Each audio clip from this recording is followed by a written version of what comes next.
Racikan berita. Bang Agus, Ya, ini saya mau mengulangi pertanyaan saya tadi. Kang Agus bisa apa me- me- menilai ya, apa istilah bahasanya, menilai bahwa omongannya Profesor Sopian itu, mantan Rektor UGM itu, tidak melepaskan esensi yang diomongkan tentang kebenaran bahwa ijazah Jokowi palsu. ya, jadi beliau itu lebih tepatnya apa namanya ya? Beliau itu kan hanya mengira obrolan itu adalah obrolan di grup alumni gitu. Jadi beliau tidak mengira bahwa itu akan menjadi dipublikasikan dan berdampak. Sehingga yang beliau tarik itu adalah publikasinya itu, tetapi substansinya tidak pernah beliau koreksi. Berarti tetap yang sama ya? Ya, jadi gampangannya itu salah panggung, tapi substansinya tetap berdiri. Artinya omongan pertama dari Profesor Sopian itu valid ya Kang ya, masalah ijazah palsu Jokowi serta proses itu tidak pernah dikoreksi. Jadi itu kan sebenarnya sebelum diwawancara oleh Bang Rismon itu, sebelumnya pun beliau juga sudah punya catatan tentang status ijazah Jokowi atau status Jokowi. Jadi sebelum yang di video yang viral terakhir ini kan beliau juga sudah pernah menyampaikan bahwa beliau melakukan pengecekan kepada apa yang beliau punya akses kepada data-data di UGM, dan beliau menyatakan bahwa memang tidak ada data pada saat yudisio maupun wisuda kan gitu. Nah, dan kemudian itu yang disampaikan secara internal. Nah, beliau lalu kan kemudian secara mengejutkan setelah viral itu kan ada surat pernyataan yang mencabut, ya kan, pernyataan yang viral itu dan minta untuk diturunkan karena beliau mengira itu pernyataan internal kan gitu. Itu saja kan yang beliau sampaikan itu. Tapi substansinya kan tidak. Jadi kalau dalam kalimat saya telusuri kan, setelah itu ini sebenarnya kan muncul dugaan apakah beliau ditekan, apakah ketika beliau membuat surat pernyataan untuk menarik video yang beredar itu ada tekanan atau enggak kan gitu, sehingga kemudian muncul teka-teki nih, sehingga kemudian kita ingin mencari tahu kan sebenarnya apa yang terjadi dengan Prof. Sofian. Nah, ketika kemudian tadi pagi sekali itu saya membaca di CNN dan di harian Surya itu beliau menyatakan bahwa tidak ada tekanan, hanya ia mengaku khawatir karena mendengar kemungkinan pelaporan hukum serta kekhawatiran dari pihak keluarganya karena kemudian akan dilaporkan secara hukum. Dan oleh karena itu beliau sebagai akademisi menarik ucapan itu dari podcast itu, karena beliau mengira itu hanya obrolan internal kan gitu. Jadi yang beliau tarik itu supaya podcast itu diturunkan kan gitu. Tapi beliau sama sekali tidak ada koreksi ya. Singkatnya pencabutan murni atas kesadaran sendiri setelah menyadari konteks sebenarnya, ya kan? Alasan utamanya adalah kesalahpahaman ruang privat dan kekhawatiran dampak hukum atas keluarganya, yang gitu. Nah, itu saja yang kemudian disampaikan di dalam, setelah kita bertanya-tanya kan, ini ada apa dengan Prof. Sofian, kenapa kemudian membuat surat pernyataan, yang surat pernyataan itu lalu kemudian kita analisa ini bahkan tanda tangannya ini asli atau tidak gitu kan. Nah, lalu beliau memberikan penjelasannya itu karena kemudian ada dugaan Setelah itu viral, beliau kaget tidak tahu bahwa itu adalah diviralkan. Beliau hanya mengira itu obrolan internal. Lalu kemudian ada muncul upaya pelaporan kepada beliau dan keluarganya. Lalu beliau menarik diri dari hiruk pikuk drama ini, ya. Beliau secara akademis menyatakan itu. Gitu. Tapi yang dari pengamatan dan pendengaran serta penelitian dari Kang Agus tadi, yang jelas substansinya nggak pernah dikoreksi ya. Dia hanya itu aja Ya, dipermasalahin. Oke. Ya, substansinya tidak pernah dikoreksi, tidak menarik substansi dari apa yang beliau nyatakan. Hanya beliau tidak ingin melibatkan diri dalam polemik politik, kan gitu. Nah, dari Kang Agus sendiri ngelihat kejadian gini apa, Kang? Pendapat Kang Ya, Agus? saya kira ini begini. Ini kan soal dugaan ijazah palsu Pak Jokowi ini kan dramanya banyak sekali, plot twistnya banyak sekali.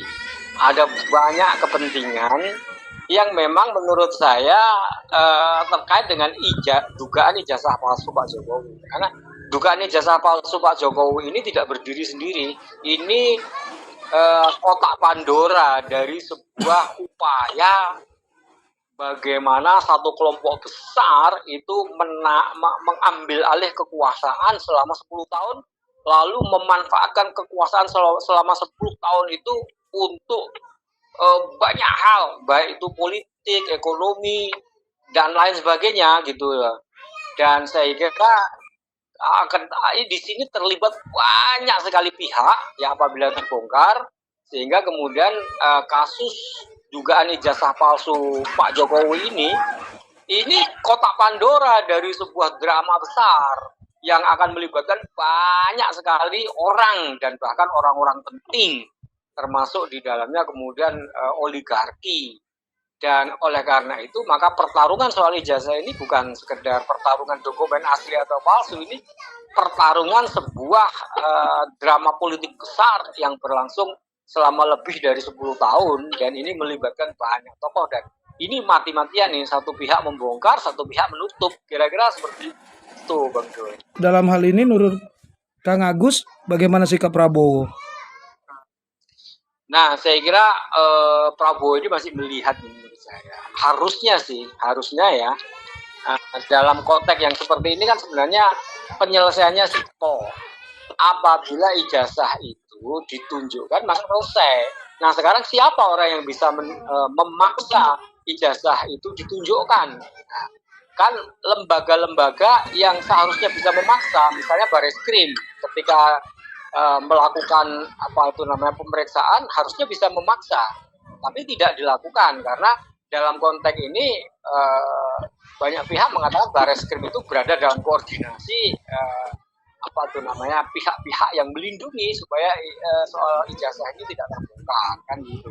Begitu juga UGM itu juga berada dalam koordinasi. Begitu juga pengadilan yang seharusnya mengadili tempat di mana ijazah itu ditunjukkan, itu juga tidak melakukan tugasnya. Nah, sebenarnya ya Presiden Prabowo yang bisa secara sederhana untuk memeriksa itu, memaksa untuk menyelesaikan persoalan ini. Ambil ijazahnya dari Jokowi, tunjukkan entah melalui proses pengadilan, entah melalui satu tim independen gitu. Harusnya begitu menurut saya.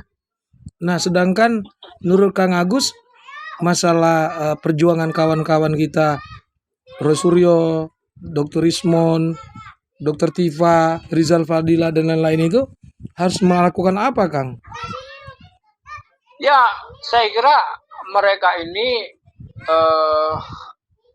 tokoh-tokoh yang luar biasa ya, yang memang melihat soal isu ijazah Pak Jokowi ini harus selesai, tidak bisa mandek di tengah jalan. Karena ini kan pertarungan antara fakta, otentik, dan kemudian narasi itu kemudian diwakili oleh lembaga-lembaga resmi, di mana lembaga-lembaga resmi itu hanya bernarasi tanpa ada bukti kan gitu. Jadi ya mereka memang harus terus mencari jalan supaya kemudian bukti otentik, fakta ilmiah itu bisa ditampilkan sebagai solusi. Ya kan begitu. Dan ya seharusnya memang mereka ada upaya untuk kemudian menghadap kepada presiden ya, karena presidenlah sekarang yang saya kira bisa memaksa lembaga-lembaga resmi itu jangan hanya bernarasi, ya, tunjukkan buktinya supaya masalah ini selesai. Menurut saya seperti itu.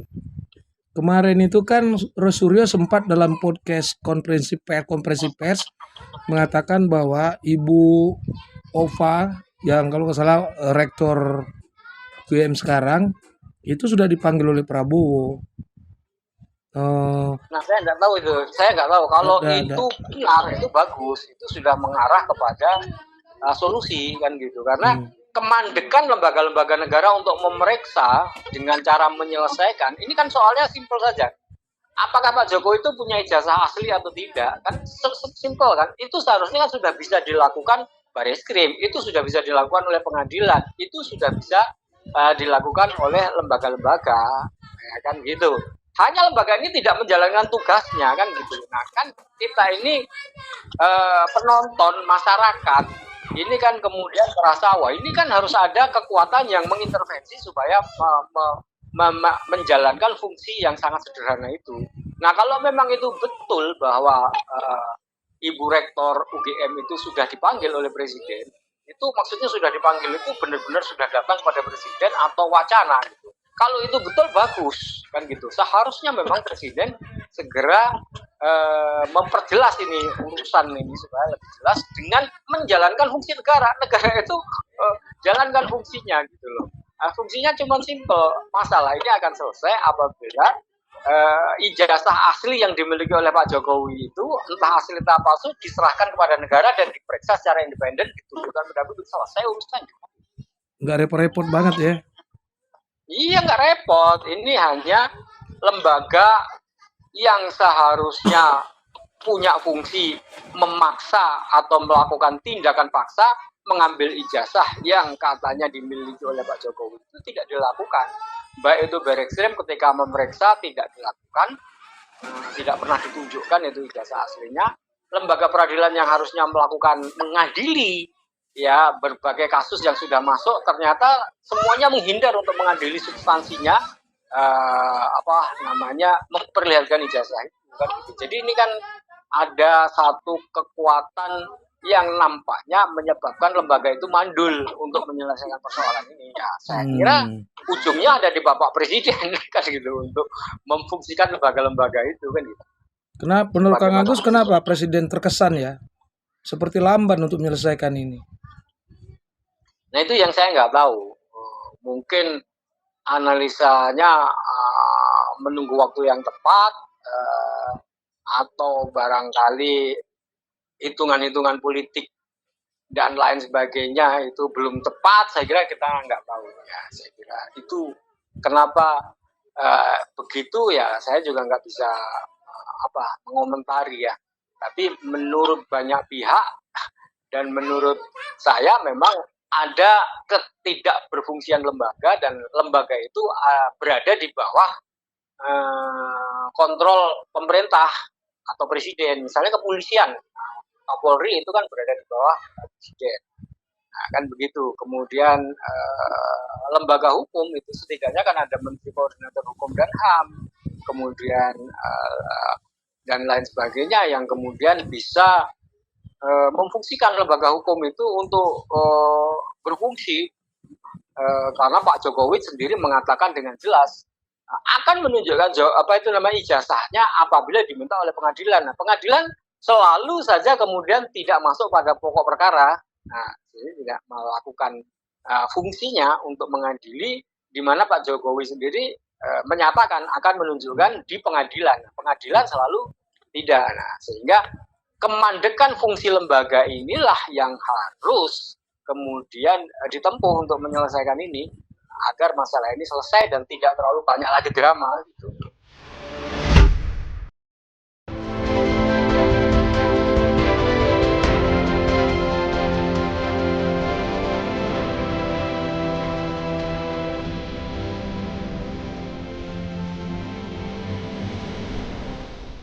Racikan Berita.